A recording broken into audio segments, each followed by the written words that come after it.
মধ্যপ্ৰাচ্যত বিভাজন ভাৰতত ইজৰাইলক সমৰ্থন ভাৰতৰ ইণ্ডিয়া পেলেষ্টাইনৰ পক্ষত বন্দী প্ৰত্যৰ্পণক লৈ ইজৰাইলক হামাছৰ চৰ্ত ভাৰত চৰকাৰ স্পষ্ট CWCৰ প্ৰস্তাৱক লৈ বিতৰ্ক হামাছ নহয় পেলেষ্টাইনৰ পক্ষত হেনো কংগ্ৰেছ প্ৰধানমন্ত্ৰীৰ স্থিতিক লৈ বিৰোধীৰ আখেজ ইজৰাইলক সমৰ্থনে নষ্ট কৰিব নেকি গালফ ৰাষ্ট্ৰৰে সম্পৰ্ক বৈদেশিক নীতিক লৈ বিৰোধীয়ে আৰম্ভ কৰিছে বিতৰ্ক কোট কেনেকৈ পৰিব বিদ্ৰোহী সন্ত্ৰাসবাদীৰ জতি আজিৰ হেশটেগ যুদ্ধৰ ৰাজনীতি যোৱা 7 অক্টোবৰ পুৱা প্ৰায় 7:30 বজাত হঠাৎ সাইৰেন বাজি উঠিল আৰু তাৰ পাছত 1, 2, 10, 20 কৈ প্ৰায় 5,000 ৰকেট বৰ্ষণ হ'ল অৰ্থাৎ পুৱাৰ এলাৰ্মৰ সলনি হেজাৰ হেজাৰ ৰকেটৰ শব্দৰে ইজৰাইল আৰু ইজৰাইলবাসী সাৰ পালে এই আক্ৰমণ প্ৰতিহত কৰিবলৈ সুযোগেই নাপালে ইজৰাইলৰ শক্তিশালী আইৰন ডোম সিস্টেমে আৰু তাৰ পাছত বিভীষিকা আৰু হাজাৰ হাজাৰ লোকৰ মৃত্যু এই কাহিনী ইজৰাইল আৰু পেলেষ্টাইনৰ কিন্তু এই কাহিনী আজিৰ নহয় এই যুদ্ধৰ জুই বছৰ বছৰ ধৰি উমি উমি জ্বলি আছে আৰু শেহতীয়াকৈ ইজৰাইলৰ ওপৰত হামাছৰ এই আক্ৰমণক লৈ গোটেই বিশ্ব সম্প্ৰদায় এক প্ৰকাৰ বহুধা বিভক্ত হৈছে অৱশ্যে অধিকাংশ ইজৰাইলৰ পক্ষতেই স্থিতি লৈছে ভাৰতীয় নিজৰ স্থিতি একেবাৰে স্পষ্ট কৰিছে উই আৰ উইথ ইজৰাইল কিন্তু তাৰ মাজতে CWCৰ প্ৰস্তাৱে নতুনকৈ এই গোটেই প্ৰক্ৰিয়াটোত যেন কৰবাত আউল লগাইছে ক'বলৈ গ'লে যুদ্ধ মধ্যপ্ৰাচ্যত হৈছে যদিও ভাৰতৰ ৰাজনীতিত এক প্ৰকাৰৰ বিভাজন দেখিবলৈ পোৱা গৈছে কংগ্ৰেছৰ এই প্ৰস্তাৱত স্পষ্টকৈ পেলেষ্টাইনক সমৰ্থন কৰাৰ কথা উল্লেখ কৰা হ'ল প্ৰস্তাৱৰ এই 7 নম্বৰ দফাত যদি আপোনালোকে চাই ইয়াত তেওঁলোকে লিখিছে अंत में CWC मिडिल ईस्ट में चिरे युद्ध और 1000 से अधिक लोगों के मारे जाने पर गहरा दुख और पीड़ा व्यक्त करती है CWC फिलिस्तीनी लोगों के जमीन स्वशासन और आत्मसम्मान एवं गरिमा के साथ जीवन के अधिकारों के लिए अपने दीर्घकालिक समर्थन की दोहराती है CWC तुरंत युद्ध विराम और वर्तमान संघर्ष को जन्म देने वाले अपरिहार्य मुद्दों सहित सभी लंबित मुद्दों पर बातचीत शुरू करने के आह्वान करती है কংগ্ৰেছৰ বাহিৰেও বিভিন্ন পক্ষই একেখিনি কথা উল্লেখ কৰিছে অৱশ্যে ইয়াতে বিতৰ্কটো এয়াই যে তেওঁলোকে কোটো হামাছৰ কথা উল্লেখ নকৰিলে কংগ্ৰেছ একাষৰীয়া তাৰ পাছত উমৰ আব্দুল্লাহ ক'লে কেৱল ইজৰাইলেই নহয় দুয়োফালেই নিৰীহৰ মৃত্যু হৈছে OAC আহিল OACয়ে ক'লে গাজা ষ্ট্ৰিপৰ পৰা আৰম্ভ কৰি এয়াৰপৰ্ট ধ্বংসলৈ সকলো ইতিহাসৰ কথা আৰু এতিয়া প্ৰধানমন্ত্ৰীৰ নীতিক লৈ বিৰোধীয়ে প্ৰশ্ন কৰিছে ইউক্ৰেইন ৰাছিয়াৰ ক্ষেত্ৰত কোনো ধৰণৰ স্থিতি গ্ৰহণ নকৰা ভাৰতে ইজৰাইলক সমৰ্থন কৰাত ইমান তৎপৰতা কিয় দেখুৱালে ইয়াৰ মাজতে কেইটামান প্ৰশ্ন উত্থাপিত হয় প্ৰথম প্ৰশ্নটো হৈছে হামাছে যি ধৰণে আক্ৰমণ কৰিলে ইজৰাইলক সেয়া সমৰ্থনযোগ্য হয় নেকি দ্বিতীয়টো প্ৰশ্ন ভাৰতে কি কৰিব লাগিছিল হামাছৰ এই আক্ৰমণ সন্ত্ৰাসবাদী আক্ৰমণ নহয় নেকি যদি হয় তেতিয়াহ'লে সকলোতে সন্ত্ৰাস বিৰোধী স্থিতি লোৱা ভাৰতে কিয় এই আক্ৰমণৰ বিৰোধিতা নকৰিব আৰু ইয়াৰ মাজতে আৰু এটা প্ৰশ্ন চৰ্চালৈ আহিছে যে মোদীৰ এই ইজৰাইলৰ পক্ষ লোৱা নীতিয়ে গালফ কাণ্ট্ৰিসমূহৰ সৈতে ভাৰতৰ সম্পৰ্ক কেনেবাকৈ বেয়া কৰিব নেকি সকলোবোৰ সামৰি আজিৰ হেশটেগ যুদ্ধৰ ৰাজনীতি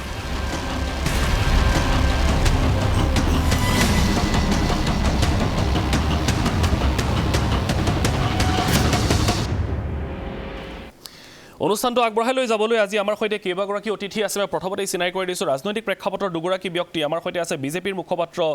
কিশোৰ উপাধ্যায় মই উপাধ্যায় ডাঙৰীয়াক স্বাগতম জনাইছোঁ অনুষ্ঠানৰ মাজলৈ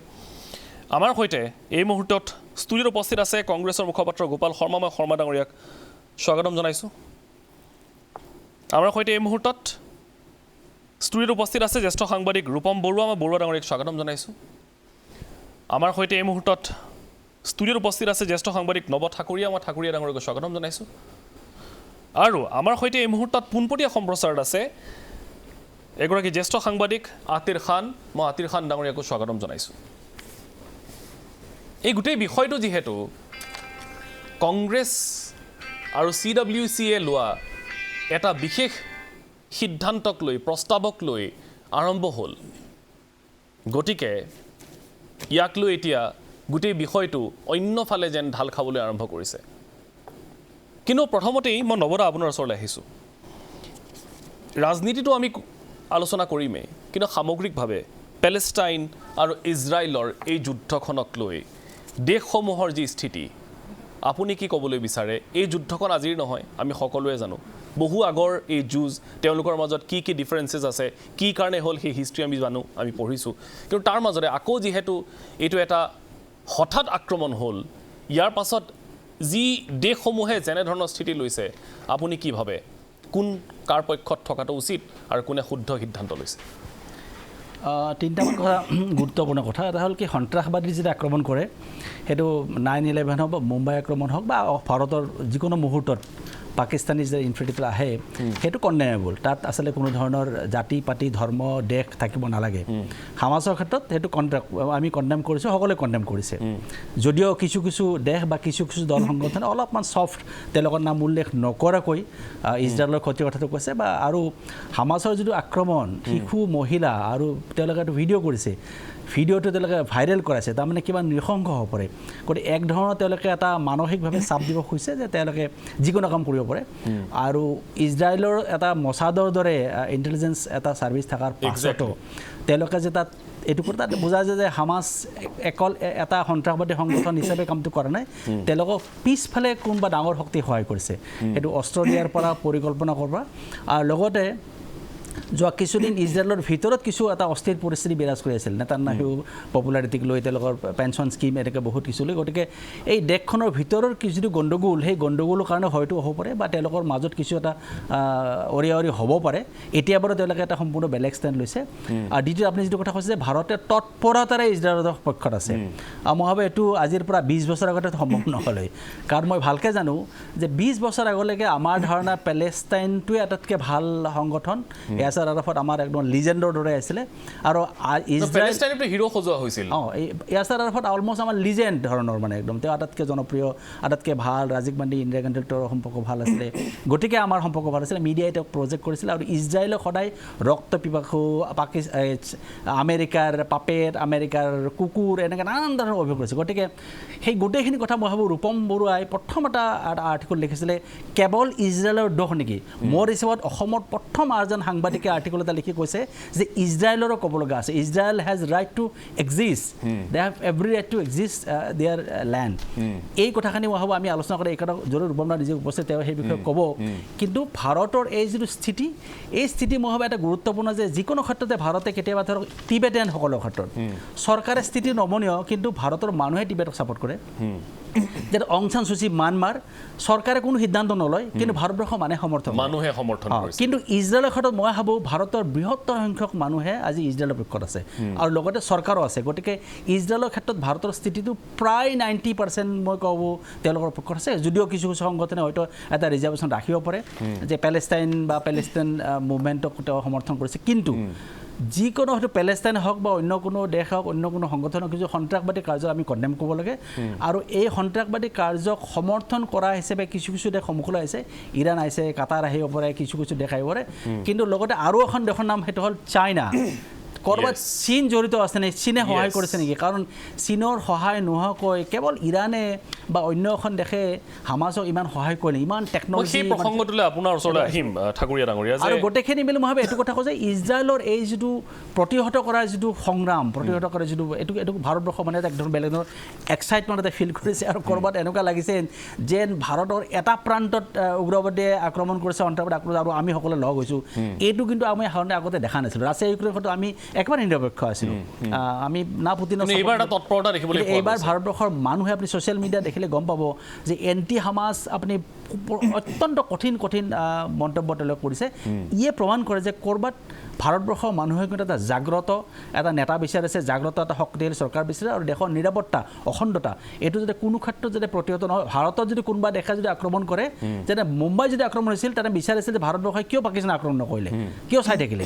আজি হয়তো তাৰ পৰিস্থিতি সম্পূৰ্ণ বেলেগ হ'ব ঠিক আছে মই আপোনাৰ ওচৰলৈ একবাৰ যাম যিহেতু আপুনি ৰূপম বৰুৱা ডাঙৰীৰ কথা উল্লেখ কৰিছে বৰুৱা ডাঙৰী আপোনাৰ ওচৰলৈ আহিছোঁ এতিয়া আজিৰ প্ৰেক্ষাপটত যদি কথাটো সোধোঁ তেতিয়াৰ প্ৰেক্ষাপটটো আছিল এনেকুৱা আৰু তাৰ পাছত আপুনি লিখিছিল যে কেৱল ইজৰাইলৰ দোষ নেকি কিন্তু আজি যদি মই আপোনাক সোধোঁ আজিৰ প্ৰেক্ষাপটত কেৱল পেলেষ্টাইনৰ দোষ নেকি আপুনি কি কেনেধৰণে বিশ্লেষণ কৰিব না পেলেষ্টাইন প্ৰথম কথা হামাছ তো পেলেষ্টাইনকে হেৰি কৰিছে প্ৰতিনিধিত্ব কৰিছে কাৰণ পেলেষ্টাইনৰ যিটো মানে পেলেষ্টাইনিয়ান অথৰিটি যিটো গভৰ্ণমেণ্ট সেই গভৰ্ণমেণ্ট মানে হামাছে গাজা ষ্ট্ৰিপটোক শাসন কৰি আছে আৰু ৱেষ্ট বেংকত পেলেষ্টাইনিয়ান যিটো ফাটা পাৰ্টি আছে মাহমুদ আব্বাছ আছে তেওঁলোকৰ সেইটো আছিল PLOৰ যিটো আগতে আমি জানো য়াছাৰ আৰাফাতৰ যিটো PLOৰ ইজৰাইলৰ লগত যিটো যুদ্ধ হৈছিল সংগ্ৰাম হৈছিল সেইটোৰ তাৰপিছত 2007 চনত এই হামাছ আহে আৰু হামাছ আহি PLOক অলমষ্ট আউট কৰি দিয়ে ফাটা পাৰ্টিক আউট কৰি দি তেওঁলোকে তাৰপিছৰ পৰা তেওঁলোকে গাজা ষ্ট্ৰিপৰ গোটেই কণ্ট্ৰলটো তেওঁলোকে লৈ আছে ইভেন গাজা ষ্ট্ৰিপৰ বাহিৰেও অন্যান্য ঠাইতো য'ত শৰণাৰ্থীবিলাক আছে তেওঁলোকৰ এতিয়াও ধৰক হামাছ আৰু ফতেহৰ মাজত এতিয়াও কনফ্লিক্ট এটা আছে নোহোৱা নহয় তেওঁলোকৰ না কনফ্লিক্ট আছে কিন্তু হামাছেওতো পেলেষ্টাইনক ৰিপ্ৰেজেণ্ট কৰি আছে প্ৰথম কথা হ'ল পেলেষ্টাইন মানে পেলেষ্টিনিয়ান অথৰিটি অকল নহয় মানে মাহমুদ আব্বাছৰ দলটোৱে নহয় কাৰণ পেলেষ্টাইনৰ মেজৰিটি মানুহ কিন্তু হামাছকে সমৰ্থন কৰি আছে মই সেইটোৱে আপোনাৰ পৰা স্পষ্টকৈ জানিবলৈ বিচাৰোঁ কাৰণ মানুহখিনিও সন্দিহান হৈ আছে যে হামাছে পোনপটীয়াকৈ পেলেষ্টিনক তেওঁলোকে প্ৰতিনিধিত্ব কৰিছে নে হামাছে কেৱল গাজা ষ্ট্ৰিপক প্ৰতিনিধিত্ব না কৰিছে তেওঁলোকে কাৰণ পেলেষ্টিনিয়ান মানুহেওতো হামাছৰ লগত আছেতো আৰু তেওঁলোকৰ সেই মাজতে এটা হেৰি হৈছিলে চুক্তি এটা হৈছিলে হৈ হামাছ আৰু পেলেষ্টাইন অথৰিটিৰ মাজত এটা হেৰি হৈছিলে তাৰপিছত আকৌ 2015 পৰা কিন্তু সেইটো নোহোৱা হৈ গৈছে এতিয়া হামাছ আৰু পেলেষ্টিনিয়ান অথৰিটিয়ে হামাছে পেলেষ্টিনিয়ান অথৰিটিক বহুত সময়ত বিশ্বাস নকৰে মানে ফাটা পাৰ্টিক এনেকুৱা ধৰণৰ হৈছে কিন্তু যি নহওক হামাছে যিটো কাম কৰিছে যিটো মানে নৃশংস মানে এইটো কি বৰ্বৰ পৈশাচিক বুলি আমি ক'ব পাৰোঁ 42টা শিশুৰ ডিঙি যেনেকৈ কাটিছে শিশুক তাৰপিছত বিচনাত শুই থকা মানুহক মাৰিছে নিৰীহ মানুহ তেওঁলোকক মাৰিছে তো এইটো সন্ত্ৰাসবাদী আক্ৰমণ এইটো সন্ত্ৰাসবাদী মানে কি এনেকুৱা বৰ্বৰ সন্ত্ৰাস খুব কমেই দেখা যায় গতিকে হামাছক মানে কোনো হেৰি মানুহেই মানৱীয়তা থকা মানুহ হামাছক সমৰ্থন কৰিব নোৱাৰে আচলতে মই ভাবোঁ ঠিক আছে মই আপোনাৰ ওচৰলৈ আকৌ এবাৰ যাম মই অপেনিং ৰিমাৰ্কছ লৈছোঁ যিহেতু পলিটিকেল বিষয়টো এতিয়া সাঙুৰ খাই পৰিছে আমি আকৌ কৈছোঁ যে এতিয়া ইজৰাইল আৰু পেলেষ্টাইনৰ এই যুদ্ধখনক লৈ পেলেষ্টাইন বুলিয়ে কৈছোঁ এই যুদ্ধখনক লৈ এতিয়া কিন্তু দেশৰ ৰাজনীতিত এটা তৎপৰতা দেখিবলৈ পোৱা গৈছে যিহেতু বিজেপিৰ মুখপাত্ৰ কিশোৰ উপাধ্যায় ডাঙৰীয়া আছে উপাধ্যায় ডাঙৰীয়া এতিয়া বিজেপি বুলিয়ে নকওঁ ভাৰত চৰকাৰৰ যিটো স্থিতি এই স্থিতিটোক লৈ প্ৰশ্ন উত্থাপিত হৈছে কংগ্ৰেছে নিজেই প্ৰশ্ন উত্থাপিত কৰিছে যে কি কাৰণে মই আকৌ কৈছোঁ সেই প্ৰশ্নটোৱে যে যিখন চৰকাৰ বা যিখন ভাৰতবৰ্ষই ইউক্ৰেইন আৰু ৰাছিয়াৰ যুদ্ধত এতিয়ালৈকে কোনো স্থিতি স্পষ্ট নকৰিলে সেইখন ভাৰতবৰ্ষ বা সেইখন চৰকাৰে কি কাৰণে ইজৰাইল আৰু পেলেষ্টাইনৰ এই যুদ্ধখনত ইমান পোনপটীয়াকৈ বা ইমান তৎপৰতাৰে এটা পক্ষলৈ দেখুৱালে তেওঁলোকে এইটোক প্ৰশ্ন কৰিছে বিৰোধীয়ে লগতে এইটো প্ৰশ্নও কৰিছে যে প্ৰধানমন্ত্ৰীৰ এই নীতিয়ে কেনেবাকৈ গাল্ফ কাণ্ট্ৰিজসমূহৰ সৈতে আমাৰ সম্পৰ্কটো বেয়া কৰি পেলাব নেকি এটা ব্লাণ্ডাৰ বুলি একাংশ কংগ্ৰেছীয়ে বা একাংশ বিৰোধীয়ে ক'বলৈ বিচাৰিছে this is a blunder by the prime minister বুলি তেওঁলোকে স্পষ্টকৈ কৈছে আপোনাৰ মতামত চাওক এই কথা সেই দলৰ মানুহে কৈছে যি দলৰ নেতা এবাৰ চাইনা ভাৰত ভাই ভাই বুলি কৈ ভাৰতৰ লাডাখৰ 38,000 কিলোমিটাৰ গতালে চাইনাক আৰু অসমক নৰ্থ ইষ্টক বাই বাই দিয়া দলৰ মানুহে যদি কয় তেতিয়াহ'লে ভাৰতৰ ৰাইজে গম পাব কোন দেশৰ পক্ষত আছে দ্বিতীয় কথাটো হ'ল যে আজি আপুনি ভাৰতৰ কথাটো অকণমান একখৰীয়াকৈ যদি থয় আপুনি অকণমান আগত আমাৰ ৰুমন দাই এটা কথা ক'লে যে গাজা আৰু ৱেষ্ট বেংক আজি আপুনি চাব যে পেলেষ্টাইনৰ যি দুটা অঞ্চল সেই অঞ্চল দুটাৰ দুইফালৰ মানুহে তেওঁলোক খন্দিয়ান কোনটোৰ লগত থাকিব আজি ৱেষ্ট বেংক আছে ফাটাহৰ লগত আৰু গাজা আছে হামাছৰ লগত Hamas is a terrorist organisation তাহাঁতৰ যদি আপুনি চাৰ্টাৰ চাই মই অকণমান পঢ়ি দিছোঁ কিন্তু বহুতেই হামাছৰ টেৰৰিষ্ট অৰ্গেনাইজেশ্যন বুলি ক'বই না দ্যাট ইজ মই এটা চাৰ্টাৰ তেওঁলোকৰ পঢ়ি দিছোঁ the day of judgement will not come about it proclaims until Muslims fight the Jews killing the Jews when the Jew will hide behind stones and tree the stones and trees will say oh Muslim oh Abdullah there is a Jew behind me come and kill him this এইটো হৈছে হামাছৰ charter এতিয়া কথাটো আহোঁ যে আজিৰ পৰা এক বছৰ আগত যি ঘটনা হৈছিল তেওঁলোক গোটেই ইণ্টাৰনেশ্যনেলি এটা পিছ ট্ৰিটি হৈ তেওঁলোক থাকিল আজি হঠাৎ 800জন মানুহক নিৰপৰাধী মানুহক ৰাতি গৈ তেওঁলোকক আজি ৰেপ আজি ইনষ্ট্ৰুমেণ্ট হৈ গ'ল ষ্টেট পলিচি আজি ৱেষ্ট বেংকততো এই ঘটনা হোৱা নাই ৱেষ্ট বেংকৰ মানুহে কাৰণে গাজাৰ যিটো হামাছ তেওঁলোকে কৰিছে এতিয়া কথাটো হ'ল ভাৰত চৰকাৰৰ ইউক্ৰেইন আৰু ৰাছিয়াৰ যুদ্ধত কি ষ্টেণ্ড আছে যে তাত ষ্টেণ্ড আছে যুদ্ধটো পলিচি নহয় আজিৰ দিনত যুদ্ধ হ'ব নালাগে ভাৰতে স্পষ্ট কাৰো পক্ষত যোৱা নাই ভাৰত আজি নিজৰ যিটো ইণ্টাৰেষ্ট সেই ইণ্টাৰেষ্টটো বজাই ৰাখি আজিতো কোনেও ইউক্ৰেইন আপুনি G20ত দেখিব যে ভাৰতৰ পজিশ্যনটোকে G20ত একচেপ্ট কৰা হ'ল G20ক লৈও এটা টুইষ্ট আছে মই অলপ পিছত উলিয়াম মই কৈছোঁ যে G20 ডিক্লাৰেশ্যন হ'ল নে নাই বালিতটো হোৱা নাছিল ইউক্ৰেইনৰ যুদ্ধৰ ছায়াৰ মাজতো যদি G20ত এগ্ৰিমেণ্ট হৈছে আৰু এইটো যুদ্ধৰ সময় নহয় বুলি ডিক্লেয়াৰ কৰা হৈছে দ্বিতীয় কথাটো হ'ল আজি ভাৰতে কি ষ্টেণ্ড লৈছে ভাৰতে ষ্টেণ্ড লৈছে যে Hamas is a terrorist organisation আৰু যিহেতুকে হামাছে টেৰৰিজিম তাত কৰিছে ইজৰাইলৰ ছেল্ফ ডিফেন্সৰ আৰু তেওঁলোকক ধৰাৰ কাৰণে পূৰা অধিকাৰ আছে আমি যেনেকৈ গৈ আমাৰ উৰি এটাকৰ সময়ত আমি যেনেকৈ গৈ আক্ৰমণ কৰিলোঁ গতিকে আমি কৰিছোঁ ইজৰাইলে কৰিব নোৱাৰিব কি কথা আছে আমেৰিকাই কৰিছে ইজৰাইলে কৰিব নোৱাৰাৰ কি কথা আছে আৰু তৃতীয় কথাটো হ'ল যে যেতিয়া আমাৰ পাকিস্তান আৰু ভাৰতৰ যুদ্ধ 1971ত হৈছিল তেতিয়া সমগ্ৰ আৰৱ দেশ ভাৰতৰ বিৰুদ্ধে আছিল কিন্তু ইজৰাইল ভাৰতৰ পক্ষত আছিল আমাৰ বিপদৰ সময়ত যি দেশে আমাৰ পক্ষত থিয় দিলে সেই দেশক এৰাই থৈ আমি সেইসকল দেশৰ পক্ষত সেই টেৰৰিষ্ট অৰ্গেনাইজেশ্যনৰ পক্ষত থাকিম নেকি যি টেৰৰিষ্ট অৰ্গেনাইজেশ্যনে 800জন নিৰীহ মানুহক হত্যা কৰিলে ৰেপ কৰিলে কণ ল'ৰা ছোৱালী মাৰিবলৈ তেওঁলোকে কৰিলে এতিয়া চতুৰ্থ কথাটো হৈছে যে কংগ্ৰেছে কি কাম কৰিছে কংগ্ৰেছে ৰিজলিউশ্যন লৈছে কাৰ পক্ষত সেই হামাছৰ পক্ষত লৈছে যি হামাছে আজি টেৰৰিজিম চলাইছে তেওঁলোকৰ পক্ষত আৰু তেওঁলোকৰ যিটো resolution that resolution resemblance with Pakistan and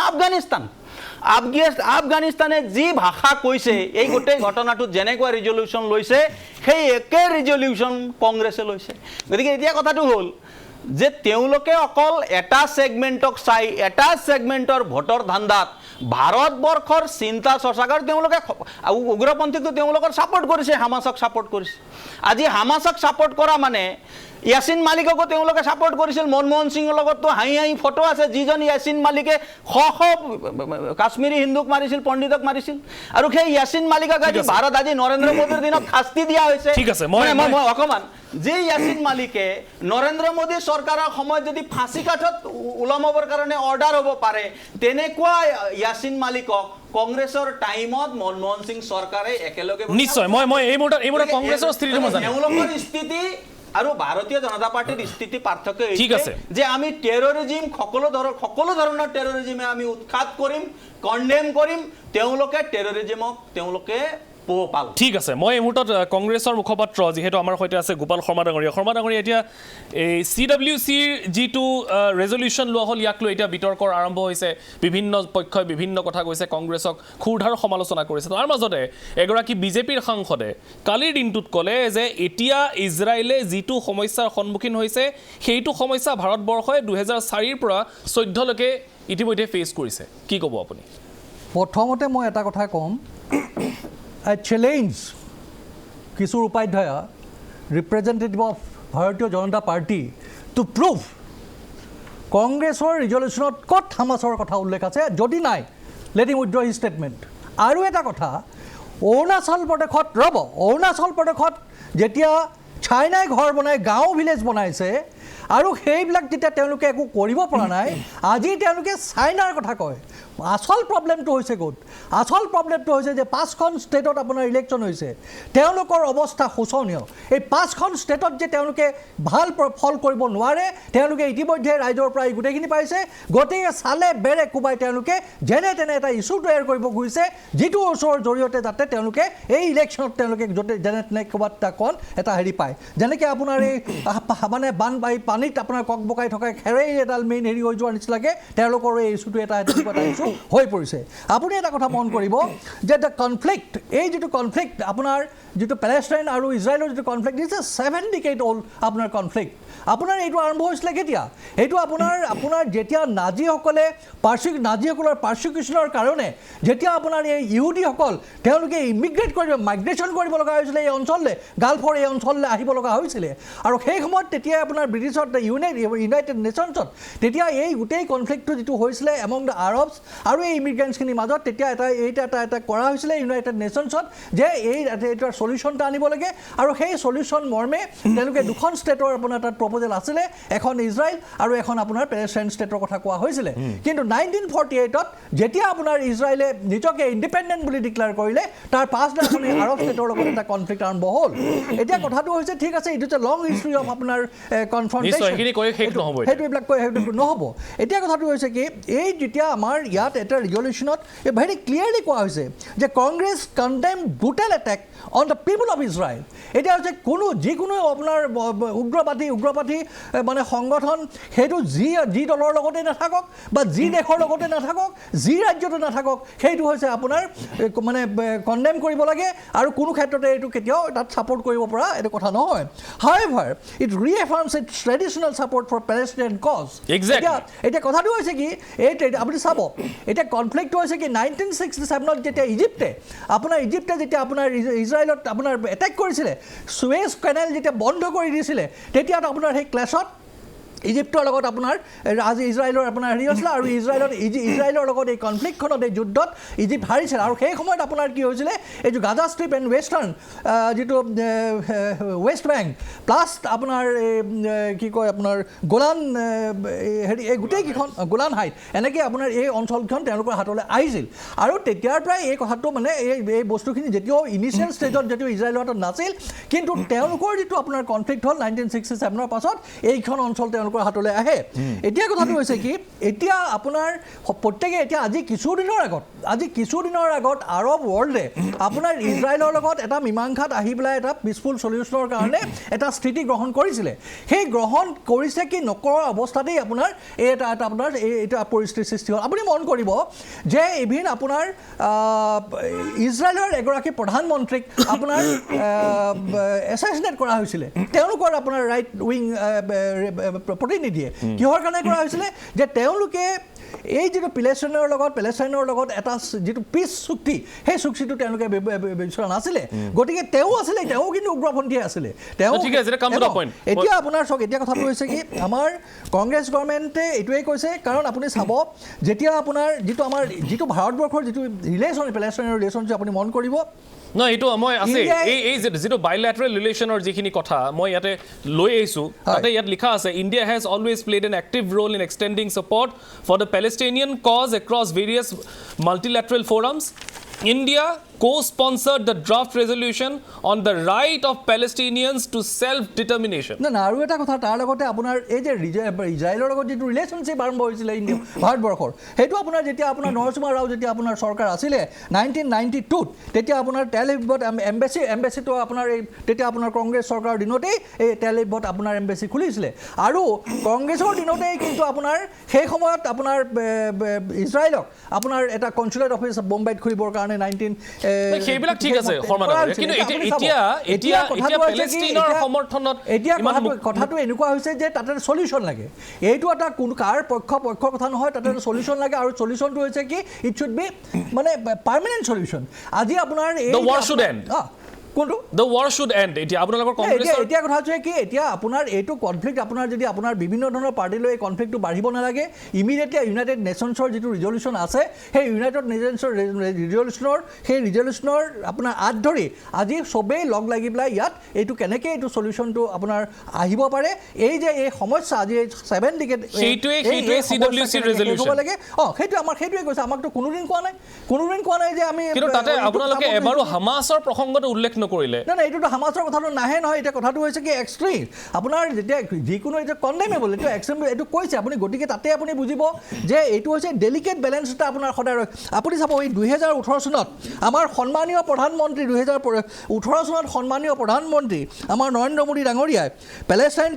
আপোনাৰ টেৰিটৰিজত গৈ তেওঁ আপোনাৰ grand collar of state of Palestine আপোনাৰ তেওঁ আহিছে সন্মান লৈ আহিছে আজি 2018 ইজৰাইলত যোৱা প্ৰথম প্ৰধানমন্ত্ৰী নৰেন্দ্ৰ মোদী মুজৰি ভুল হোৱা নাই আৰু আপোনাৰ চাব ভাৰতবৰ্ষৰ যি বেলেঞ্চিং এক্ট ডিপ্ল'মেটিক ৰ'ব আপোনাৰ কথাটো পিছত ক'ব আপোনাৰ ডিপ্ল'মেটিক যিটো আপোনাৰ বেলেঞ্চিং এক্ট যে আপোনাৰ পেলেষ্টিনিয়ান ইছ্যু লগত আপোনাৰ যিটো ইজৰাইল দুটাটা বেলেঞ্চ এটা হেৰি কৰি আছিলে যাতে এই সমস্যা সমাধান হওক কিন্তু আমাৰ আজিলৈকে কোনো প্ৰধানমন্ত্ৰী প্ৰায়ৰ টু নৰেন্দ্ৰ মোদী ডাঙৰীয়া 2018ত তেওঁ গাজা ষ্ট্ৰীপত গৈছিল আৰু তাত তেওঁ আপোনাৰ grand collar of state of the Palestine কিন্তু গতিকে সেই তেনেকুৱা এটা তেওঁলোকক যিজন প্ৰধানমন্ত্ৰীক সেই সন্মান দিছিলে সেই প্ৰধানমন্ত্ৰীজনেও আজি আমি আশা কৰোঁ যে তেনেকুৱা এটা হেৰি ল'ব ষ্টেণ্ড ল'ব য'ত নেকি এই সমস্যাটোৰ সমাধান হয় ঠিক আছে মই আপোনালোকৰ ওচৰলৈ আকৌ এবাৰ যাম যিহেতু কিশোৰ উপাধ্যায়ে কিবা ক'ম বুলি কৈছে কিন্তু মই ফাৰ্ষ্ট ৰিমাৰ্ক লৈছোঁ এই মুহূৰ্তত আতিৰ খান ডাঙৰীয়া আছে আমাৰ সৈতে আৱাজ দি ভইচৰ তেখেত এডিटर इन चीफ মই তেখেতক स्वागतम जनाइसु आतिर जी आपके पास आते हैं और जो ये इंडिया पैलेस्टीन बायलैटरल रिलेशंस के बारे में जितने भी डिस्कशंस हो रहे हैं अभी और अभी इंडियन पॉलिटिक्स में इसकी वजह से जो रायता फैला है आपको क्या लगता है is this going in the right direction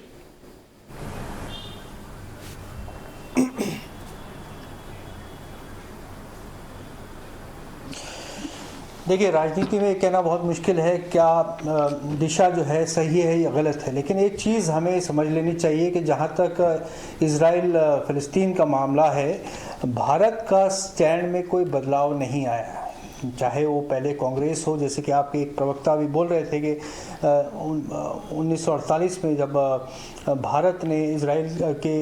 against vote किया था यूएन रेजोल्यूशन जब हुआ था कि पैलेस्टाइन को का पॉइंट ऑफ व्यू कंसिडर नहीं किया गया और इजराइल को बना दिया गया तो उस स्टैंड में तब से लेकर आज तक कोई बदलाव नहीं आया चाहे कोई भी पार्टी आई हो और गई हो जी। और एक बात हमें ये भी समझ लेनी चाहिए कि जब पार्टी पावर में होती है तो उसका रवैया एक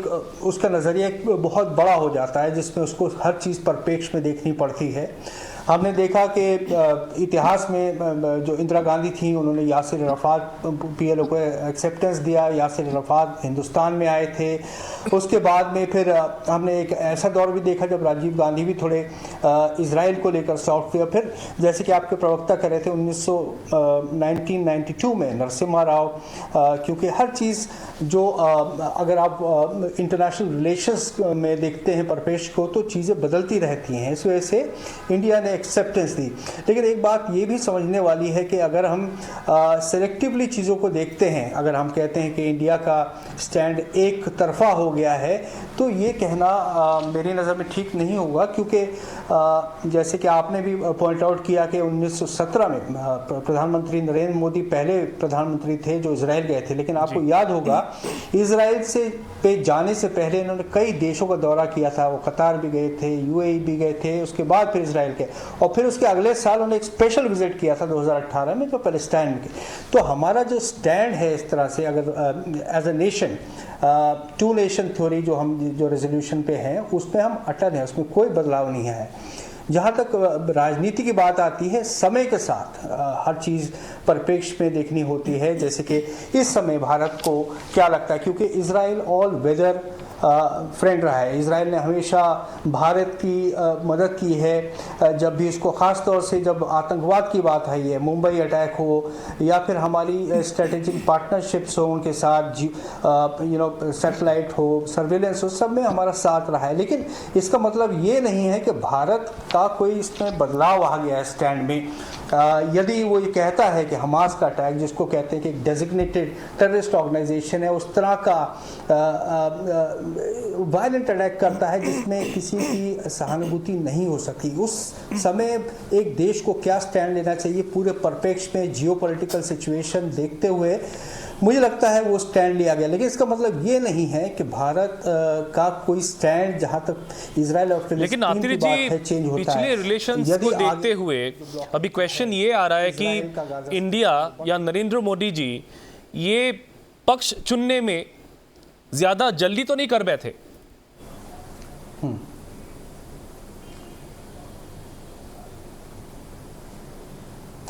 देखिए, अगर अगर हम पर्सपेक्टिव को देखते हैं तो हमें इसको एक तरफा नहीं देखना चाहिए, क्योंकि अब इलेक्शन 5 राज्यों में इलेक्शन होने वाले हैं और सिर्फ भारत में क्या, अमेरिका में भी मार्च में प्राइमरी शुरू हो जाएंगे। तो हर एक पॉलिटिकल पर्सपेक्टिव हर एक का रहता है। बहुत सारे लोगों ने ये भी सवाल किया, आपके एक प्रवक्ता कर रहे थे, कांग्रेस ने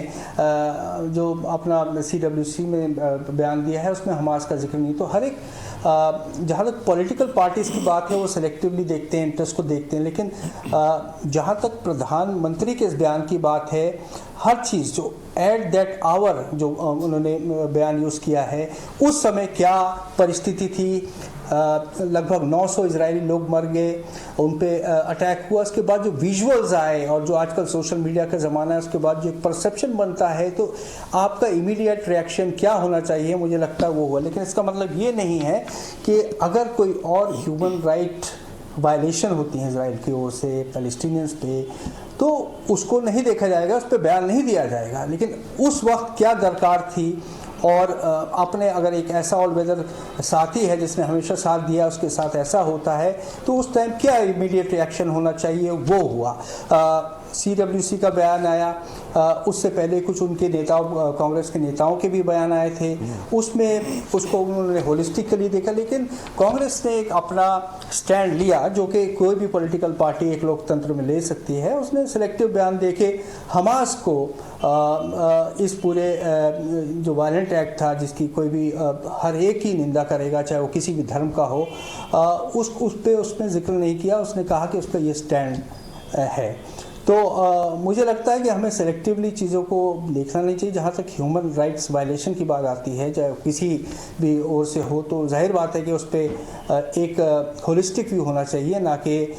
एक सेलेक्टिव व्यू। ঠিক আছে, মই আপোনাৰ ওচৰলৈ আকৌ এবাৰ যাম। আৰু যিহেতু এটা বিৰতিৰ সময় হৈছে, বিৰতি ল'ম, কিন্তু তাৰ আগতে আৰু কিছু অভিযোগ আছে যে এনেধৰণৰ কথা এতিয়া চৰ্চালৈ আহিছে যে ভাৰতবৰ্ষই আচলতে গোটেই ইণ্টাৰনেশ্যনেল ৰিলেশ্যনছটো নাচায়, এক প্ৰকাৰৰ যদি চাবলৈ যাওঁ তেতিয়াহ'লে হিউমেনিটেৰিয়ান গ্ৰাউণ্ডত এটা সিদ্ধান্ত ল'লে নেকি, ইয়াক লৈ কিন্তু চৰ্চা আহি পৰিছে, যাৰ ফলত ভাৰতে পৰৱৰ্তী সময়ছোৱাত অন্য দেশসমূহৰ সৈতে সম্পৰ্ক স্থাপনত কিবা সমস্যা হ'ব নেকি। এটা বিৰতিৰ পাছত আমি আলোচনা কৰিম।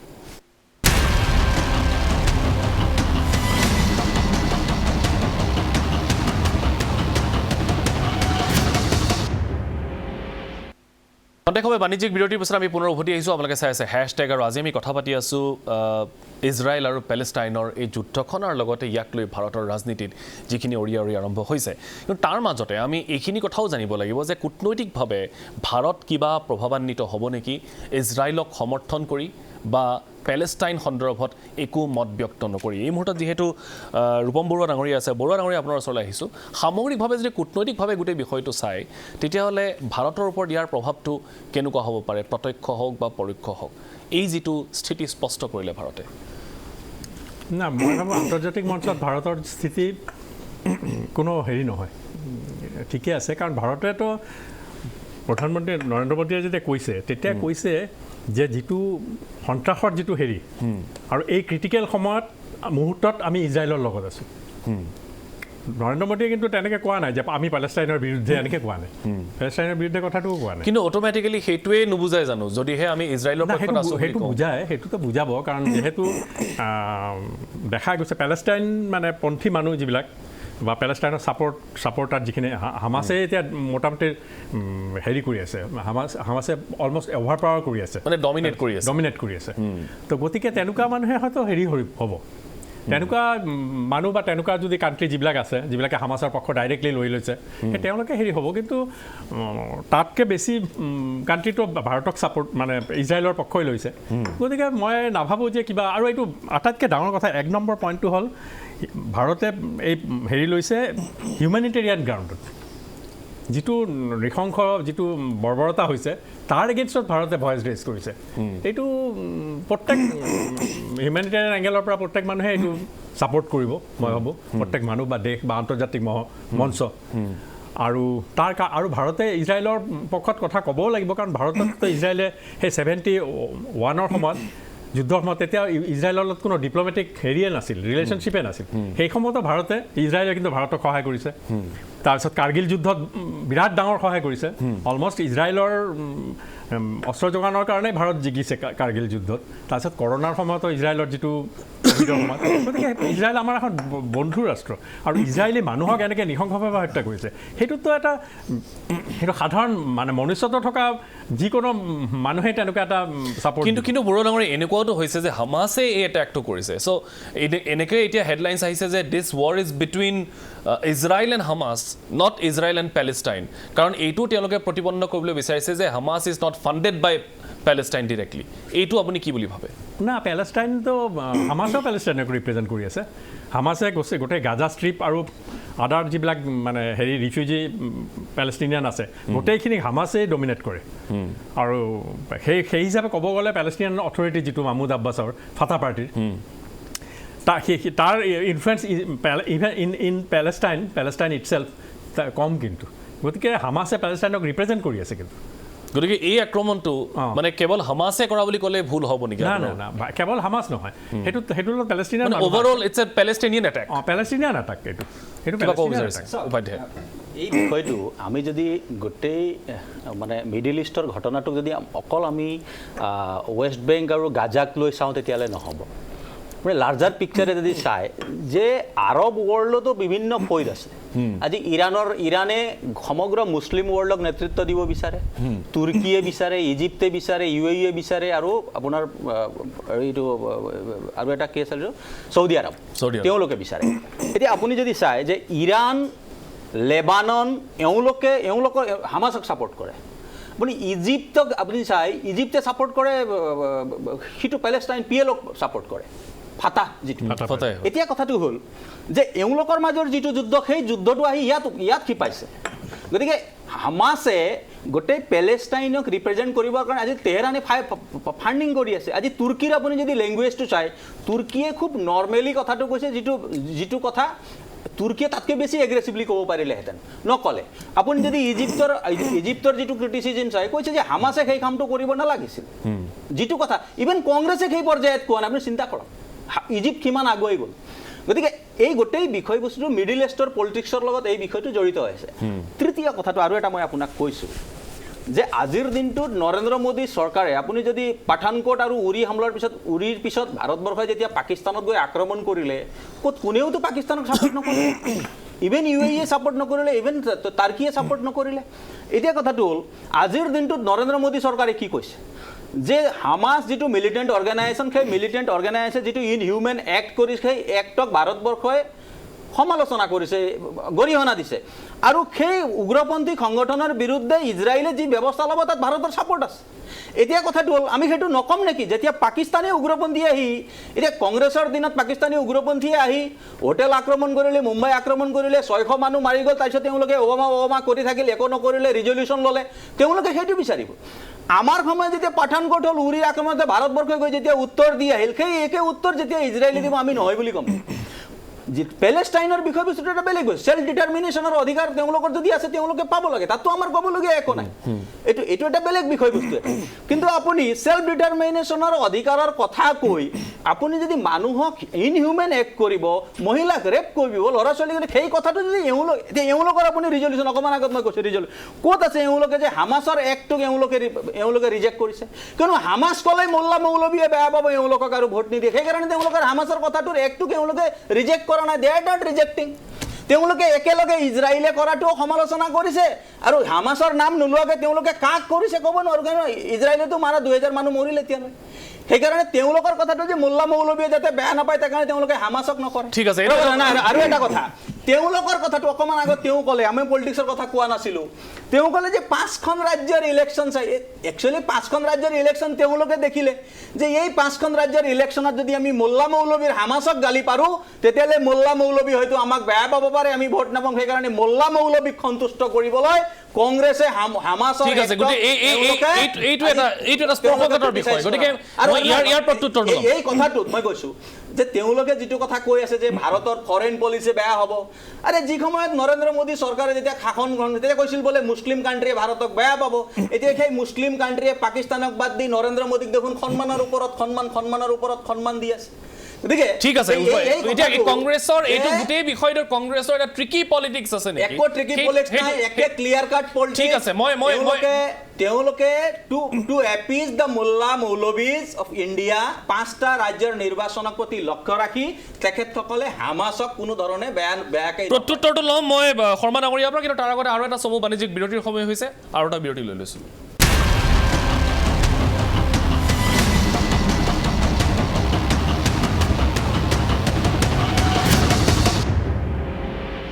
খন্তেকভাৱে বাণিজ্যিক বিৰতিৰ পিছত আমি পুনৰ উভতি আহিছোঁ আপোনালোকে চাই আছে হেশ্বটেগ আৰু আজি আমি কথা পাতি আছোঁ পেলেষ্টাইন আৰু ইজৰাইলৰ যুদ্ধৰ বিষয়ে লগতে ৰাজনৈতিক প্ৰেক্ষাপটৰ বিষয়ে আলোচনা কৰি আছোঁ কিন্তু তাৰ মাজতে আমি বৰ্তমান সময়ত ইজৰাইলত থকা বৰ্তমান সময়ত পেলেষ্টাইনত থকা যিসকল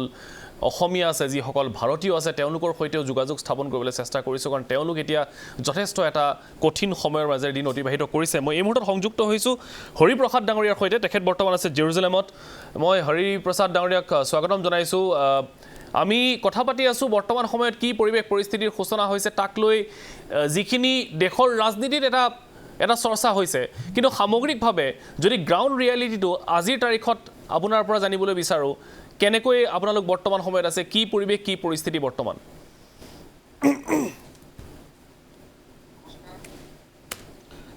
নমস্কাৰ ND24 খৰতালৈ মোৰ নমস্কাৰ জনালোঁ মই বৰ্তমান জেৰুজালেমৰ ৰাজধানী ইজৰাইলৰ ৰাজধানীত পৰিস্থিতিটো কিছু উন্নত হৈছে বুলি ক'ব পাৰি আমাৰ ৰাজধানী চাইডে কিন্তু অল অফ দ্য ইজৰাইল বুলি ক'লে কিছুমান ঠাইত কেজুৱেলিটি হৈছে বুলি শুনিছোঁ অলপ আগত এই আমাৰ এয়াৰপৰ্ট বেন গুৰিয়ন এয়াৰপৰ্টলৈ হামাছে মিছাইল এৰিছে বুলিও খবৰ এটা পাইছিলোঁ বৰ্তমান মানুহবিলাক ইজৰাইলত আতংকিত আছে বুলি ক'ব পাৰি আৰু আপোনালোক বৰ্তমান কামলৈ যাব পাৰিছে বা ঘূৰা ফুৰা কৰিব পাৰিছে নে এতিয়াও ৰেষ্ট্ৰিকশ্যনছৰ মাজতেই আছে এনেকুৱা ৰেষ্ট্ৰিকশ্যনটো নাই কিন্তু কামতো ওলাইছোঁ গাড়ী অলপ কম চলি আছে গাড়ীবোৰ স্কুলবিলাক বন্ধ হৈ আছে এয়াৰপৰ্টবিলাক বন্ধ হৈ আছে কিন্তু ট্ৰেইন আৰু বাছবিলাক চলিছে কামটো চলি আছে আৰু চৰকাৰ প্ৰশাসনৰ ফালৰ পৰা আপোনালোকলৈ কি কি নিৰ্দেশনা আছে বা এম্বেচিৰ ফালৰ পৰা কিবা নিৰ্দেশনা আহিছে নেকি আপোনালোকৰ ফাললৈ এম্বেচিৰ পৰা আমাৰ ইণ্ডিয়ান এম্বেচিৰ পৰা আমাক এটা নটিচ সূচনা এটা আহিছিলে যে আপোনালোকৰ কিবা হ'লে হেল্প নাম্বাৰ বুলি দিছিলে আমাক যদি কিবা হয় কণ্টেক্ট কৰিব দিছে আৰু ইজৰাইলৰ পৰাও এটা আমালৈ নটিচ আহিছে যিমান নাগৰিক আছে ইয়াতে বাহিৰত বা ফৰেনাৰ ইহঁতক মানে যোন হামাছে যোনবোৰ বেনাৰবিলাক এইবোৰ কিবা কিবি পোষ্টাৰ ছ'চিয়েল মিডিয়াত খুব ভাইৰেল কৰিছে সেইবোৰক শ্বেয়াৰ কৰিবলৈ মানা কৰিছে এতিয়া ভাৰত চৰকাৰে ইজৰাইলৰ পক্ষত সমৰ্থন আগবঢ়াইছে একেবাৰে স্পষ্টকৈ আৰু ইয়াক লৈ দেশৰ ৰাজনীতিত এতিয়া এটা বেলেগ ধৰণৰ চৰ্চা আৰম্ভ হৈছে কিন্তু যিসকল ইজৰাইলত থকা ভাৰতীয় আছে তেওঁলোকে আজি মুকলিকৈ সংবাদ মাধ্যমৰ আগতেই প্ৰধানমন্ত্ৰীৰ ভূমিকাক ধন্যবাদ জনাইছে আপোনালোকে কিবা গম পায়নে বৰ্তমান কি হৈ আছে পলিটিকেলি গোটেই বিষয়টো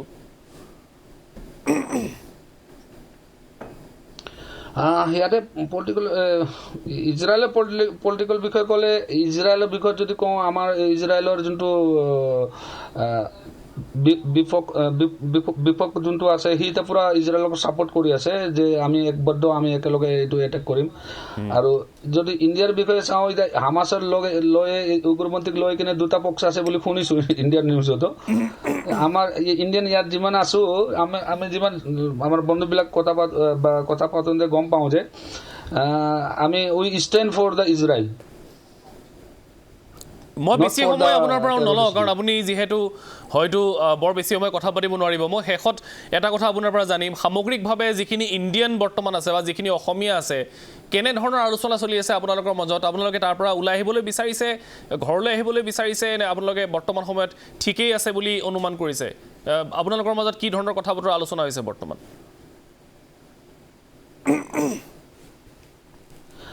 আমাৰ মাজত এতিয়াতো বৰ্তমান দুৰ্গা পূজা সকলোৱে ঘৰত যাম বুলি কিছুমানে ঘৰত যাম বুলি ভাবিছিলে কিছুমানে টিকটো কৰিছিলে কিন্তু ময়ো টিকট কৰিছিলোঁ এক দুইজন আমাৰ বন্ধুবিলাকে এতিয়া কেঞ্চেল কৰিলোঁ টিকট কাৰণ 14th of the October till অক্টোবৰলৈকে এয়াৰপৰ্টটো বন্ধ আছে আৰু কিমান দিন আকৌ তাক খোলাৰ পিছত আকৌ বন্ধ হ'ব পাৰে আকৌ আমি যে ইণ্ডিয়ালৈ যাম আহোঁতে আকৌ খোলা পাম না নাই এই কিবা এই আতংকটো মানে মনত কিবা এটা ভয় এটা লাগি আছে যে আমি উভতি আহিব পাৰিম না নাই সেইকাৰণে আমি মেক্সিমাম ফ্ৰেণ্ডবিলাকে কেঞ্চেলেই কৰিছোঁ যোৱাটো আমি কেঞ্চেল কৰিছোঁ এতিয়া এইবাৰ বৰ্তমান এই পৰিস্থিতিত যোৱাটো নহয় যেন পাওঁ ঠিক আছে হৰিপ্ৰসাদ ডাঙৰীয়া ভালকৈ থাকক আৰু বেছি সময় নলওঁ আমি পৰৱৰ্তী সময়ছোৱাত যদি সম্ভৱ হয় পুনৰ আপোনালোকৰ সৈতে সংযোগ স্থাপন কৰি আপোনালোকৰ খবৰ ল'বলৈ চেষ্টা কৰিম ধন্যবাদ জ্ঞাপন কৰিছোঁ এয়া হৈছে দ্য গ্ৰাউণ্ড জিৰ'ৰ পৰা যেনে ধৰণৰ এটা পৰিৱেশ পৰিস্থিতি দেখিবলৈ পোৱা গৈছে মই এই মুহূৰ্তত গোপাল শৰ্মা ডাঙৰীয়া আপোনাৰ ওচৰলৈ আহিছোঁ যিখিনি কথা উপাধ্যায় ডাঙৰীয়াই কৈছিলে তাৰ আপুনি কিছু প্ৰত্যুত্তৰ দিবলৈ বিচাৰিছে এতিয়া কথাটো এনেকুৱা হৈছে তেখেতসকলে কৈছে যে কংগ্ৰেছে মানে প্ৰথম কথাত মই কওঁ তেখেতসকলে আজি এই মোল্লা মিয়া মুছলমান এইবিলাকৰ বাদ দি আৰু বেলেগ কথা তেওঁলোকে চিন্তা কৰিব নোৱাৰে আজি তেওঁলোকে আপুনি এটা কথা পাহৰি গৈছে যে মিডল ইষ্টখন আমাৰ ভাৰতবৰ্ষৰ কাৰণে এইটো ইকনমিকেলি বা আমাৰ যিটো ট্ৰেড এণ্ড কমাৰ্চ তেওঁলোকৰ লগত বা আমাৰ এই এমপ্লয়মেণ্ট এটা হিউজ আমাৰ পপুলেশ্যন আমাৰ মানুহ তাত আপোনাৰ কাম কৰি আছে ইজৰাইলত ঠিক যেনেকৈ তাত কাম কৰি আছে ঠিক তেনেকৈ গোটেই সমগ্ৰ মিডল ইষ্টত এটা huge numbers of people working in middle east আৰু তাৰ পৰা আমাৰ বৰ এটা বিগ চাংক অফ আপোনাৰ ৰেভিনিউ আমাৰ ভাৰতবৰ্ষলৈ আহি আছে গতিকে আজি এইটো নহয় আমাৰ ডিপ্ল'মেচি যিটো আমাৰ এটা এই মিডল ইষ্টৰ লগত এটা মানে খুব সুন্দৰ বেলেঞ্চ এটা আপোনাৰ কৰি ডিপ্ল'মেচি তাত মেইনটেইন কৰি থকা হৈছে তাৰ ফলত সদায় ভাৰতবৰ্ষক সদায় তেওঁলোকে সদায় সমীহ কৰি আহিছে তেওঁলোকে কয় এক্সট্ৰিমিষ্ট ছাপৰ্টৰ কথা কয় এই নিলজ্জভাৱে কোনে আপোনাৰ আফগানিস্তানত এৰোপ্লেনেৰে নি পেলাই এক্সট্ৰিমিষ্ট তাত আপোনাৰ মুকলি কৰি দিছিলে কওকচোন তেখেতে আমাৰ ভাৰতীয় জনতা পাৰ্টীৰ আছেই নহয় তেওঁলোকৰ দিনত কোনে তাতে আফগানিস্তানত নি পেলাই এৰোপ্লেনেৰে নি পেলাই তেওঁ তাত গৈ পেলাই মুক্তি দি আহিছিলে লাজ নালাগে এইবিলাক কথা ক'বলৈ তেওঁলোকে আপোনাৰ আজি আপুনি চাব কোনোবা দেশৰ ইলেকশ্যনত আপোনাৰ কোনোবা এজন কেণ্ডিডেটৰ হৈ পেলাই আপোনাৰ কেম্পেইনিং কৰা দেখিছেনে আমাৰ সন্মানীয় প্ৰধানমন্ত্ৰী ডাঙৰীয়াই ট্ৰাম্পৰ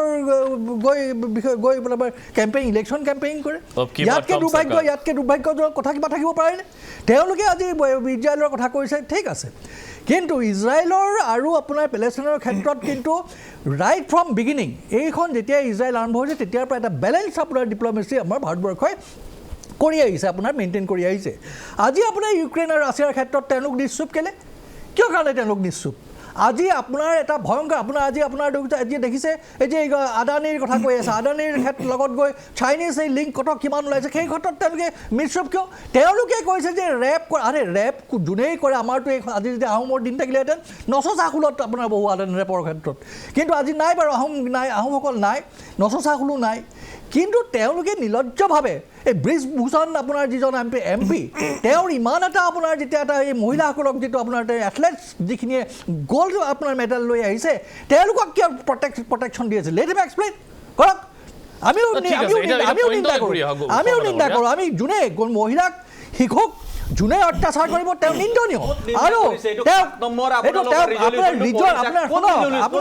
আপুনি শুনক প্ৰথমতে কণ্ডেম কৰক যে চাইনাই যে অৰুণাচল প্ৰদেশত যে ভিলেজ বনাইছে কণ্ডেম কৰক এনেই ওপৰতে আপোনালোকে শুনক এতিয়া আপোনাৰ ডাঙৰ প্ৰব্লেম হৈছে মই ক'লোতো আপোনালোকৰ এটা ডাঙৰ সংশয় হৈছে আপুনি ইণ্টাৰেষ্টিং কি জানে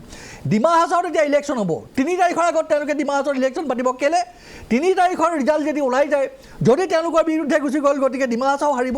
আপুনি এতিয়া সেইটো নিউজ চবতকৈ গতিকে তেওঁলোকে যিবিলাক কৰি আছে তেওঁলোকে তেওঁলোকৰ ইলেকশ্যন এংগলটো চাই পেলাই এইবিলাক ঠিক আছে মই এই মুহূৰ্তত আতিৰ খান ডাঙৰীয়া ওচৰলৈ যাবলৈ বিচাৰিছোঁ आतिर जी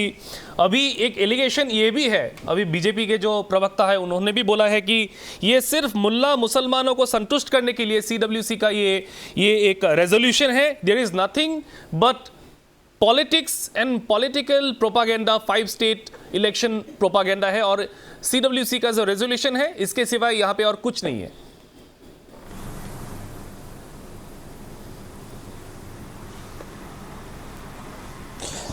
देखिए कांग्रेस अगर हम राजनीति की बात करते हैं तो कर्नाटक चुनाव में कांग्रेस का एक एक्सपेरिमेंट उसने किया और उसमें सफलता मिली उसको लगभग 15% वोट शेयर मिला जिससे उनको सीट कन्वर्जन भी हुआ ऐसे में अगर कांग्रेस एक पर्टिकुलर लाइन लेती है it wants to stick its neck out and take the stand so as a political party it has a right to do so nobody can stop them from doing so but you have to आपको चीज़ों को परिप्रेक्ष्य में देखना है पड़ता है कि अगर आप एक लाइन लेते हैं उससे पॉलिटिकल आपको कितना बेनिफिट होता है that is for Congress too लेकिन Aatir ji not mentioning Hamas's name in the resolution does it mean this is a political strategy and nothing else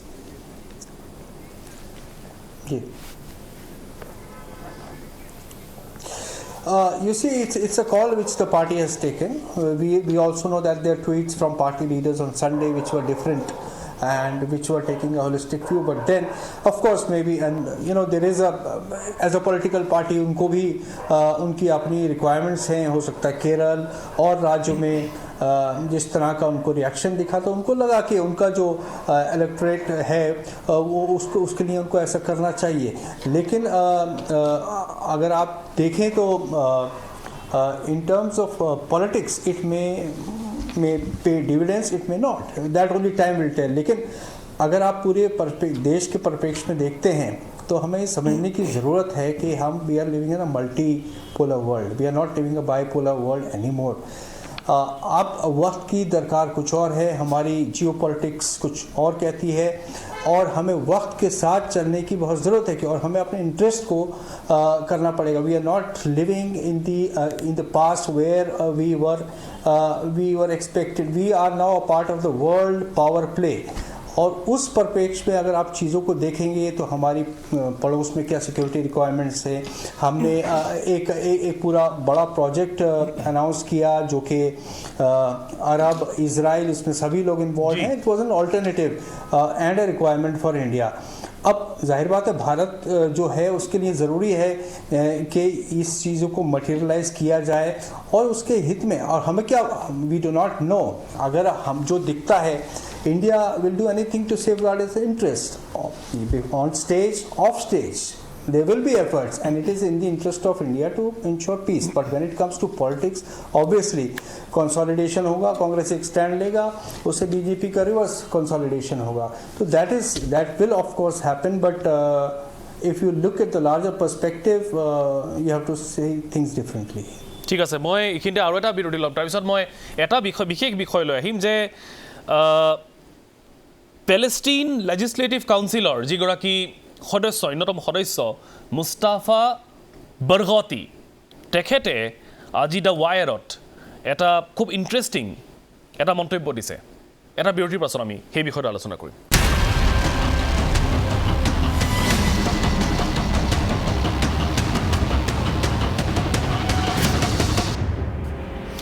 উভতি আহিছোঁ অনুষ্ঠানৰ শেষ অংশলৈ আপোনালোকে চাই আছে হেছটেগ মই এই মুহূৰ্তত নৱ ঠাকুৰীয়া ডাঙৰীয়াৰ ওচৰলৈ যাবলৈ বিচাৰিছোঁ যিটো প্ৰসংগ উল্লেখ কৰিছিলোঁ যে পেলেষ্টাইন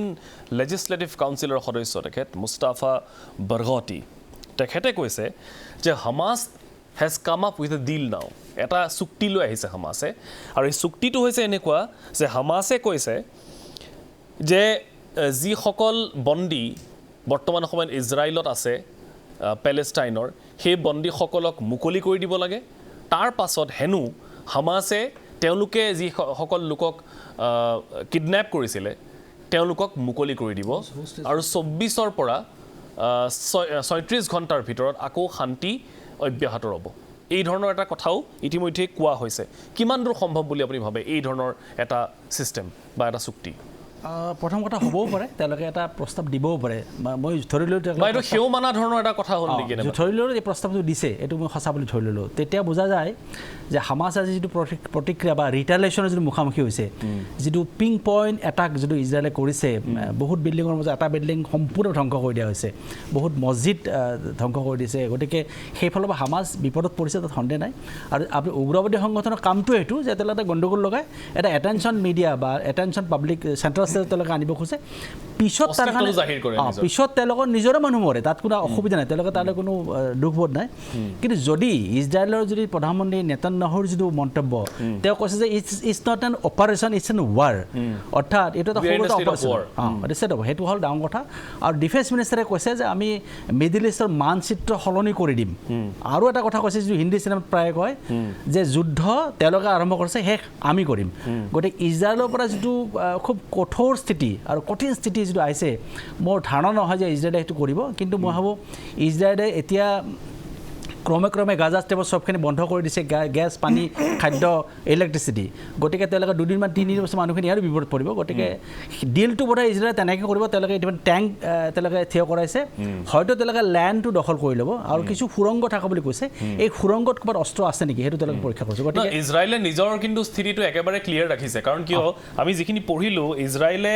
এনেকুৱাও কৰিছে যে যেতিয়া তেওঁলোকে এটেক কৰিছে এটা বিল্ডিঙত এটেক কৰাৰ 15 মিনিট আগতে এটা এটা এটা এটা তেওঁলোকে এলাৰ্ম দিছে তেওঁলোকে এটা মানুহখিনিক এটলিষ্ট ওলাই যাবলৈ এটা সুবিধা দিছে যে উই আৰ এটেকিং আপোনালোকে 15 মিনিটৰ ভিতৰত ইয়াৰ পৰা আঁতৰি যাওক গতিকে ইজৰাইলে সেই ধৰণে নিজৰখিনিও তেওঁলোকে মেইনটেইন কৰিছে টেকন'লজি আছে তেওঁলোকে নিয়ম মানিছে এইটো মেইনটেইন কৰিছে যেনেকৈ কৰে ইজৰাইলে তেনেকৈ নকৰে মই বুঢ়াডাঙৰীয়া আপোনাৰ ওচৰলৈ আহিছোঁ মই আপোনাৰ ক্লজিং ৰিমাৰ্কছ কি ক'ব এই সন্দৰ্ভত মোৰ হয় আচ্ছা না এইটো আপুনি যিটো ক'লে হয় সেইটোতো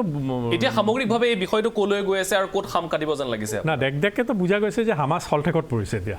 কাৰণ তেওঁলোকে প্ৰথমতে জোকাই লৈছে যে যেনেকৈ নৱ ঠাকুৰীয়াই ক'লে যে খেল চুৰু তুমনে কিয়া খতম মাই কৰোঁগা এনেকুৱা ইজৰাইলে এনেকুৱা হেৰি লৈছে তো হয়তো প্ৰত্যাৰ্পণৰ যিটো কথা হৈছে সেইটোত ইজৰাইলে মানিবও পাৰে কাৰণ মই দেখিছোঁ ইজৰাইলে সদায় তেওঁলোকৰ মানুহখিনিক ছেভ কৰিব খোজে তেনেকৈ যুদ্ধ কৰে হামাছ যেনেকৈ হামাছে কৰে নাৰী শিশুক আগুৱাই দি মিছাইল মাৰে তাৰপিছত গুলিবিলাক নাৰী শিশুৰ ওপৰত পৰে তাৰপিছত তেওঁলোকে মানে পৃথিৱীত এটা হৰে কয় যে তাৰপিছত হিউমেনিটেৰিয়ান গ্ৰাউণ্ডত এনেকুৱা সেইটো কৰে ইজৰাইলে সেইটো নকৰে ইজৰাইলে আগৰ পৰা মানুহখিনিক সজাগ কৰি দিয়ে যে আক্ৰমণ কিন্তু হ'ব বা হেৰি তোমালোকে নিৰাপদ ঠাইত যোৱা এই বস্তুটো কৰে ঠিক আছে গতিকে ইজৰাইল সদায় তেওঁলোকৰ মানুহৰ প্ৰতি সচেতন সেই ক্ষেত্ৰত প্ৰত্যাৰ্পণটো ইজৰাইলে ষ্ট্ৰেটেজিকেলি হয়তো মানি ল'ব পাৰে ফৰ দ্য টাইম বিং কিন্তু তেওঁলোকেও চুক্তি দিব কিন্তু দিব চৰ্ত দিব তেওঁলোকে কঠোৰ চৰ্ত দিব ঠিক আছে মই কিশোৰ উপাধ্যায় ডাঙৰীয়া আপোনাৰ ক্লোজিং ৰিমাৰ্ক तासीर जिजन माने अतिथि আছে तासीर जी ने जो बात कहा कि उनका जो पॉलिटिकल पॉकेट है तो पॉलिटिकल पॉकेट को खुश करने के लिए पॉलिटिकल पार्टी का कुछ काम है जो कांग्रेस कर रही है द्वितीय विषय वस्तुটো হৈছে যে যেটো আপুনি কথা ক'লে আজি চাওক যে তেওঁলোকৰ 11 13 আৰু 32 নম্বৰ চাৰ্টাৰত স্পষ্টকৈ কোৱা আছে যে কোনো ধৰণৰ এগ্ৰিমেণ্টৰ কথা নাই হামাছৰ যেটো চাৰ্টাৰ তেওঁলোকৰ যেটো কনষ্টিটিউচন যে জিহাদৰ জৰিয়তে পেলেষ্টাইনটো আনা হ'ব আৰু জিউজ সকলক মাৰি পেলি শেষ ইনফাইডেল সকলক শেষ কৰা হ'ব আৰু ইনফাইডেল সকলৰ লগত লাগি আমি কোনো পিছ চিছৰ কথা নাপাতো আমি ডাইৰেক্ট জিহাদ কৰিম আৰু পেলেষ্টাইন লৈ আহিম এই ধৰণৰ মানসিকতা যেহেতুকে তেওঁলোকে যেটো কৰি ৰাখিছে যেটো পাকিস্তানে যেটো আমাৰ লগত কৰি আছে গতিকে এই সকল মানুহক যে গোলমোল তৰিকাৰ গোলমোল সিস্টেমেৰে উত্তৰ দিয়াই খসা কথা মানে ভাল কথা নহব দ্যাট ইজ হোৱাই ইজৰাইলে এই উগ্ৰপন্থী সকলক নিক্ষেপ কৰাৰ কাৰণে যি ব্যৱস্থা কৰিছে যেটো আমি কঠোৰ হাতেৰে দমন কৰিব লাগিব যে আপুনি চিন্তা কৰিব যে কংগ্ৰেছৰ দিনত আপুনি কিমান ঘটনা নহল কিন্তু আজি আপুনি চাওক 14 চনৰ পৰা আজি যেতিয়া নৰেন্দ্ৰ মোদী চৰকাৰে কঠোৰ হাতেৰে যেতিয়া দমন কৰিলে আজি ইভেন খিলগুটি দলিয়াবলৈ এতিয়া কাশ্মীৰত মানুহ নাই ঠিক আছে গতিকে আইৰন হ্যান্ড খুব ইম্পৰ্টেন্ট তাৰ লগে লগে চাওক হিউমেন ৰাইটছটো ইম্পৰ্টেন্ট যেটো কথা তেওঁলোকৰ তাত নাখাটে আজি কংগ্ৰেছে হিউমেন ৰাইট ভায়োলেশনটোৰ ক্ষেত্ৰত কোনো ধৰণৰ হামাছক বা তেওঁলোকে তাত এই ঠিক আছে আমাৰ ক্ষেত্ৰত হিউমেন ৰাইটছটো ইম্পৰ্টেন্ট সেইকাৰণে হিউমেন ৰাইট যেহেতুকে হামাছে হিউমেন ৰাইট ইজৰাইল সকলক 700-800 মানুহ মাৰিছে তো সেইকাৰণে ভাৰতীয় নৰেন্দ্ৰ মোদী চৰকাৰে যি ধৰণে কণ্ডেম কৰিব লাগে যি ধৰণে একশ্যন ল'ব লাগে ঠিক আছে, মই বুজি পাইছো। মই ধন্যবাদ জ্ঞাপন কৰিছো। উপাধ্যায় ডাঙৰীয়া, প্লিজ, মোৰ সময় শেষ হৈছে। কিমান 54টা মুছলিম লীগ আছে সেই মুছলিম গোপাল শৰ্মা, লীগ আপোনাৰ ভাৰতৰ closing পক্ষত remarks। এতিয়া থাকিব। প্ৰব্লেম হৈছে Even কি তুৰ্কী ভাৰতৰ পক্ষত আছে তেওঁলোকৰ কিছুমান বক্তব্য আৰু এটা কথা, ইট ইজ লাইক যে ওৱান ৱে আগতে- ট্ৰাফিক ওৱান ৱে আগতে ট্ৰাফিক আৰৱৰ- তেওঁলোকে মুছলমান আগতে আৰৱৰ মিয়া leader মোল্লাৰ ইয়াত বাদে আহোঁতে তেওঁলোকে আৰু পাকিস্তানলৈ বেলেগ গুচি বুজি যায়। নাপায় এতিয়া এতিয়া কথাটো হৈছে কি ভাৰতত আহি আৰু ঠিক আছে, তেওঁলোকে উপাধ্যায় ডাঙৰীয়া, 2014 চনৰ closing পৰা যিটো ভাৰতবৰ্ষৰ যিটো ইনফ্ৰাষ্ট্ৰাকচাৰ ধ্বংস কৰিলে এতিয়া ৱেষ্ট এছিয়াত যিটো শান্তি যদি বাহাল হোৱাটো আৰে আমাৰ কিয় ভাৰতবৰ্ষৰ আজি আপুনি অৰ্থনীতিৰ কালি ভাৰতবৰ্ষৰ এতিয়া debate হ'ব, এতিয়া debate হ'ব। অৰ্থনীতিৰ কাৰণে IMF ৰ report ভাৰতবৰ্ষৰ চালে অৰ্থনীতিৰ কাৰণে 6.7% GDP ভাৰতবৰ্ষৰ আছে। অৰ্থনীতিৰ কাৰণে বিশ্বৰ ভাল চবতকৈ গতিকে অৰ্থনৈতিকভাৱে যিমান আগবঢ়া সোনকালে ভাৰত, ভাৰতবৰ্ষৰ the brightest spot in the যেতিয়ালৈকে world, পিছ আপোনাৰ IMF ৰ শান্তি report বাহাল হ'ব চাব। তেতিয়াই ভাৰতবৰ্ষলৈ দেখুৱাই আপোনাৰ দিম। অৰ্থনৈতিক অৱস্থা ঠিক ভাল আছে। হ'ব এটা ঠিক কথা আছে। যে ভাৰতবৰ্ষ এক মিনিট, উপাধ্যায় কংগ্ৰেছে মানে এই যিটো বুটেক এটেক সেইটো কণ্ডেম কৰিছে আৰু কৈছে যে ইউনাইটেড নেশ্যনৰ যিটো ৰিজলিউশ্যন ঠিক আছে। আৰব নহয়, পিছ প্লেন যিটো আছে আৰু কোৱাৰ্টেড ৰোড মেপ গতিকে এওঁলোকৰ কথা এওঁলোকে ইজ এ গন ফৰ্চ তেওঁলোকে এতিয়া মানে ঠিক আছে, মই ধন্যবাদ জ্ঞাপন কৰিছো। মই এই মুহূৰ্তত আতিৰ খান ডাঙৰীয়াৰ ওচৰলৈ যাবলৈ বিচাৰিছো। মই এই মুহূৰ্তত এক মিনিট প্লিজ মই আতিৰ খান ডাঙৰীয়াৰ ওচৰলৈ যাবলৈ বিচাৰিছো। आतिर जी फाइनल रिमार्क्स आपको क्या लगता है? फाइनल रिमार्क्स आपकी ओर से क्या लगता है ये कहां से शुरू हुआ और कहां जाके खत्म होगा?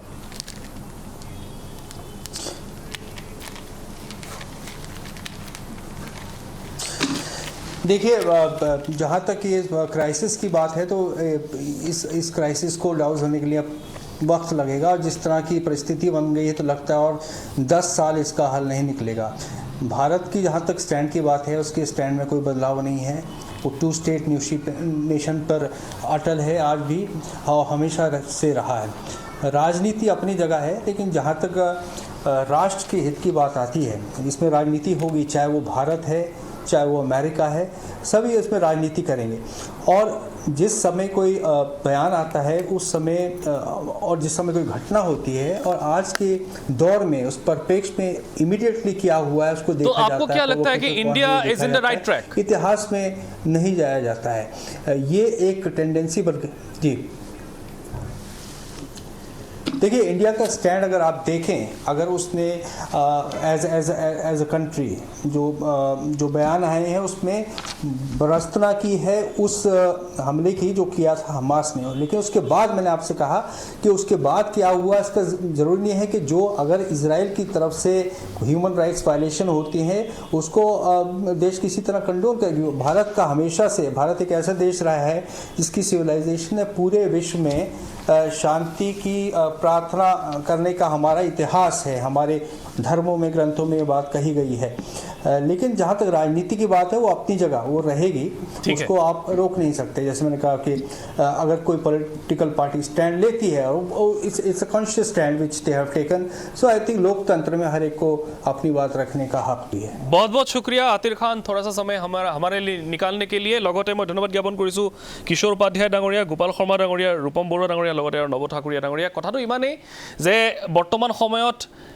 মধ্যপ্ৰাচ্যত যিখন যুদ্ধ হৈ আছে তাক লৈ এতিয়া দেশৰ ৰাজনীতিত যিখিনি এটা বিভাজন দেখিবলৈ পোৱা গৈছে, আমি আশা কৰিম এইটোৱে যে মানুহৰ তাত তেজ বৈছে, সেই তেজৰ বিনিময়ত যাতে কোনেও ৰাজনীতি কৰিবলৈ আগবাঢ়ি নাহে, প্ৰথম কথা। আৰু দ্বিতীয় কথা, কূটনৈতিক সম্পৰ্ক এটা বহুত ডাঙৰ বস্তু, এইটো বেলেঞ্চ ৱেট কৰাটো এটা খুবেই কঠিন কাম। গতিকে ভাৰত চৰকাৰে বৰ্তমান সময়ত যিটো পদক্ষেপ লৈছে, একাংশই সমালোচনা কৰিছে, একাংশই সমৰ্থন কৰিছে, আমি এইটো আশা কৰিছোঁ যাতে এই যুদ্ধখনৰ ফলত, কাৰণ এইখন এতিয়াৰ যুদ্ধ নহয়, দশক ধৰি চলি অহা এখন যুদ্ধ আকৌ এবাৰ খাণ্ডৱদা হৈছে, আমি এইটোৱে আশা কৰিম যে ইয়াৰ ফলত ভাৰতৰ সম্পৰ্কসমূহৰ যাতে কোনো ধৰণৰ প্ৰভাৱ নপৰে, ভাৰতখন যাতে ডিষ্টেবিলাইজ নহয়, সেইটো আমি আশা কৰিম। আৰু বিশেষকৈ প্ৰধানমন্ত্ৰীগৰাকীৰ পৰা আৰু ভাৰত চৰকাৰৰ পৰা এই ক্ষেত্ৰত এটা সবল আৰু স্পষ্ট স্থিতি প্ৰত্যেকগৰাকী ভাৰতীয়ই বিচাৰিব। ধন্যবাদ, শুভৰাত্ৰি।